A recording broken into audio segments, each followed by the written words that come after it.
Hello guys, welcome back to the channel. What you see here is my super Napier grass, which we will be harvesting today. Be making hay for our rabbits, and also we'll be feeding our goats. Guys, this is what I keep telling you every day, that you need to find ways to be able to plant grasses for your livestock. It doesn't matter how much land you have. If you have this kind of Napier grass, let's just look at this. See how tall this is. This is the ground. You can see this is how tall this super Napier grass is. And you can see we basically planted one sucker, but you see now we have quite a good number of them. So we're going to be harvesting this because we are going to be making hay. It is getting to a dry season, and basically it's going to be very challenging for most people to be able to feed their livestock. But for us, we have this super Napier grass. Like you can see, if I give you a 360, you see we have incorporated it in our plantain, and we are able to actually be able to grow it here, guys. See guys, I do have plantain that is getting ready. For us, this is commonly known as gonja here in Uganda. Tell me how this is well known in your country where you live, but most people will call this plantain. It is getting ready, and if I show you around, you can see all the way the other side, we have super Napier grass, which we are going to be collecting.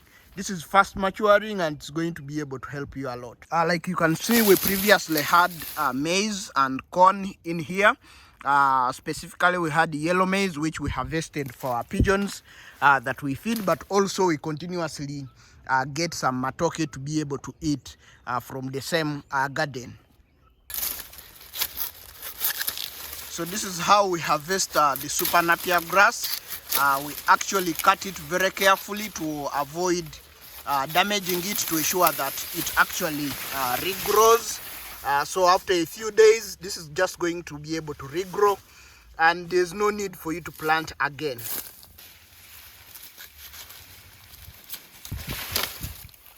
Guys, why should you be planting super Napier grass, especially this kind of variant that we have here? This is very fast maturing, and it is not rough, so that's why even the rabbits are able to eat it. It's not rough like these other ones that most people have. The other thing is, guys, that when you see from this, we basically planted one sucker. This could have been the main one, but it keeps growing others aside. Basically, this is even not a good example for me to be able to show you. Let me find another one so that we get to look at how much it can propagate. This is a good example of how these things actually can reproduce. You can see this. We basically planted one sucker, which is most likely this one here, but you see it has produced almost over 20 suckers that are here. Now you can transplant, you can remove this from the soil, divide it into individual suckers like this, and then you are able to plant 20 individual plants. Everything you see here, we basically started with one sucker, guys. So that's how important it is for you to be patient, and of course taking care of something to ensure that it doesn't die. So if you just got a few suckers from us, you should be able to get all this kind of grass within a shortest period of time.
So guys, you can see how much you are able to pick from a single plant. Tell me if you know any alternative that you can be able to pick, and you're able to pick all this kind of grass just from a single plant. Now this is what we keep telling you guys, that this is a game changer when it comes to livestock feeds. Guys, it is quite dark, but if I can give you a 360 again, you can see that all the grass we have been able to cut it, and we have got quite 3 piles. This is the first pile which we have got, and guys, this is a lot of grass. If you can see, this is pakchong, and it is a lot of grass. If you can see, we have cleared basically the entire field, so it will be regrowing. If you can just check, this is what we have cut today, and it is basically going to regrow, guys. Process of turning all this into hay is just going to start. Hello guys, you can see that the grass is currently wilting under this shade. You can see that it's doing it so well. The leaves are remaining green. This is what you want for your hay to look like. Of course, it does wilt a little bit on the morning sunshine. I'm recording this at around 8 a.m. in the morning. The sun is just coming up, and it's just for a few hours, and then this place will have shade. Of course, this super Napier is having a lot of water, so if you don't do this, it's most likely that your grass is going to rot wherever you will have piled it. So what we normally do is, whatever is on the top layer that has wilted a little bit, like you can see this, we're going to be transferring it to another shade that is completely guarded from the sun. So that's where it's going to stay for the rest of the days until it is super dry, so that we can be able to feed it to our goats and rabbits. At the moment, we still do feed a little of this to the goats, especially the one that has wilted a lot like this, and maybe I can add this one here. So we do feed some of this which has wilted, and you see it remains green. We do feed some of this to our goats. So come with me as we give this morning treat to our goats. So guys, this is my feeding area for the goats, and these are my goats. This is the big male who have sold most of them, and this is the female, plus this other one. These ones are really good breeders. This one gives birth to 2, and this other one normally gives birth to 3. So that's why we love to keep these ones. So we normally give this to the goats.